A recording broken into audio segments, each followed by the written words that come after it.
মই লৈ আহিছোঁ আজি খুব সাধাৰণভাৱে বনোৱা লালমোহনৰ ৰেচিপি। তাৰ বাবে আমাক লাগিব গাখীৰ, পাউডাৰ গাখীৰ, ময়দা, চেনি, ইলাচি আৰু ঘি। মই জোখবোৰ আপোনালোকৰ সুবিধাৰ বাবে লিখি দিছোঁ। এতিয়া আমি এখন শুকান পেন ল'ম, তাত পাউডাৰ গাখীৰখিনি দি দিম। তাৰপিছত ইয়াত আমি ঘিখিনিও দি দিম আৰু ঘি আমি ইয়াত 2 চামুচ ব্যৱহাৰ কৰিছোঁ।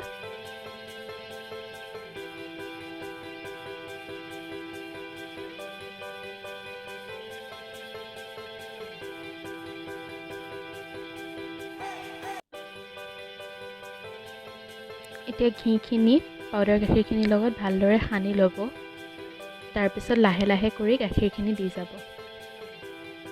এতিয়া কিন্তু আমি গেছটো অন কৰি লোৱা নাই। যেতিয়া আমাৰ পেষ্টটো ৰেডি হ'ব, তাৰপিছত আমি গেছটো অন কৰিম আৰু গেছটো আমি ল' ফ্লেমত ৰাখিম। এয়া চাওক, আমাৰ পেষ্টটো ৰেডি হৈছে আৰু এতিয়া আমাৰ পেষ্টটো ৰেডি হৈ গ'ল আৰু আমি এতিয়া গেছটো অন কৰি দিলোঁ। এতিয়া লাহে লাহে কৰি লৰাই থাকিব লাগিব, নহ'লে তলটো ৰঙা পৰি জ্বলি যাব পাৰে। এনেদৰে গৰম হোৱাৰ পিছত ডাঠ হৈ আহিব আৰু টাৱাখনৰ পৰা এৰাব ধৰিব।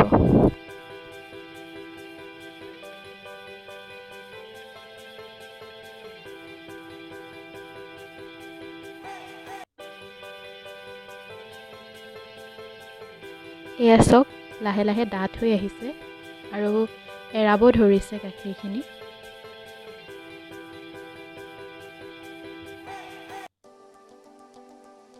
এতিয়া আমাৰ মাৱাখিনি প্ৰায় ৰেডি হৈ গৈছে আৰু পেনখনৰ পৰা লাহে লাহে কৰি এৰাইছে।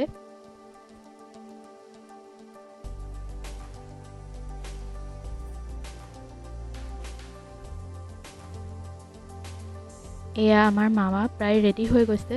এতিয়া আমি মাৱাখিনি এখন প্লেটত ৰাখি ল'ম।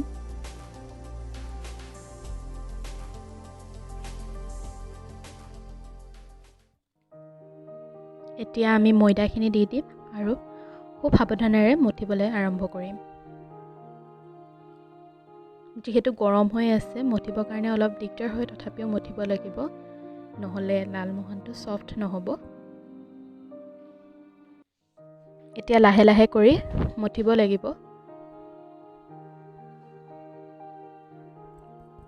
এতিয়া ইয়াত আমি অকণমান বেকিং পাউডাৰ দিছোঁ।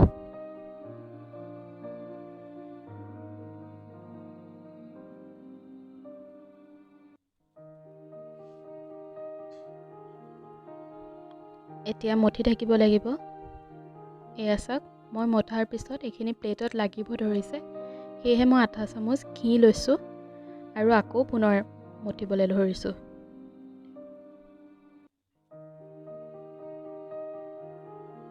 এনেদৰে মঠি থাকিব লাগিব অলপ সময়। এতিয়া এনেকুৱা হ'ব আৰু হাতৰ তলুৱাৰে ভালদৰে মঠিব লাগিব। এতিয়া আমাৰ প্ৰায় মাৱাখিনি ৰেডি হৈ গৈছে লালমোহনৰ বাবে।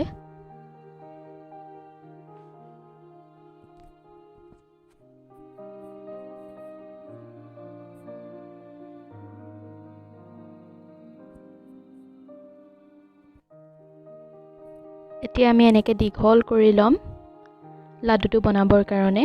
চাব, আপোনালোকে নিজৰ জোখৰ অনুসৰি বনাই ল'ব লাডুটো, কিমান ডাঙৰ সৰু কৰে।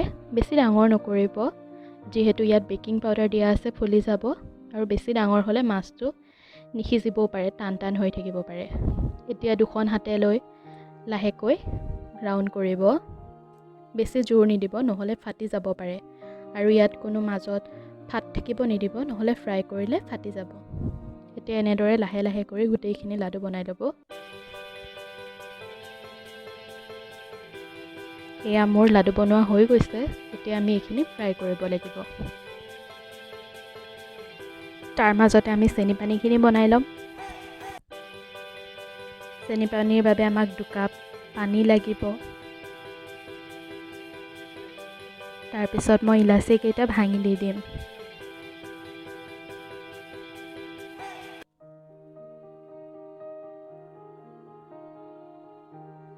অকণমান লৰাই মই তাত চেনিখিনি দি দিম। চেনিখিনি দিয়াৰ পিছত লৰাই থাকিব লাগিব, নহ'লে তলিৰ পৰা জ্বলি আহিব পাৰে।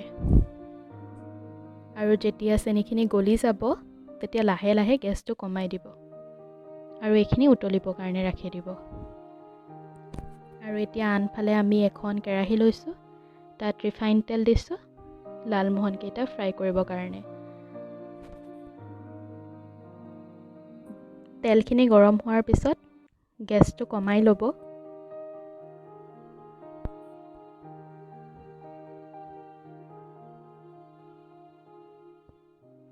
এতিয়া আমি লালমোহনকেইটা দি যাম আৰু ফ্ৰাই কৰি যাম ৰঙা হোৱালৈকে।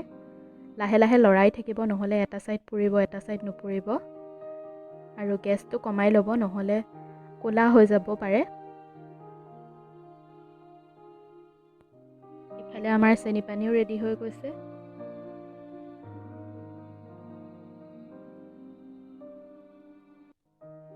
এয়া খুব ধুনীয়া কালাৰ এটা আহিছে নহয়নে বাৰু? বজাৰত কিনাৰ দৰে সঁচাকৈয়ে খুব কোমল হৈছে। এইখিনি খুব টেষ্টি হৈছে। ঘৰতে অতি কম সময়ৰ ভিতৰত সাধাৰণভাৱে বনাব পৰা লালমোহন। আপোনালোকে সকলোৱে এবাৰ বনাই চাব ঘৰত, আৰু কেনেকুৱা পালে মোক কমেণ্টত জনাব। এয়া চাওক, আমাৰ চেনি পানী উতলি আছে। আমাৰ চেনি পানীখিনি এতিয়া হৈ গৈছে। আমি এতিয়া গেছটো অফ কৰি দিম আৰু আমি লালমোহনকেইটা ফ্ৰাই কৰাৰ পৰা গৰমে গৰমে দিম। গৰমে গৰমে দিব লাগিব, তেতিয়া চেনি পানীখিনি এবজৰ্ভ কৰিব, নহ'লে নকৰিব এবজৰ্ভ। এতিয়া আমি লাহে লাহে কৰি দি যাম গোটেইকেইটা। তাৰপিছত আমি 4-5 ঘণ্টাৰ কাৰণে ৰাখি থ'ব লাগিব ঢাকি।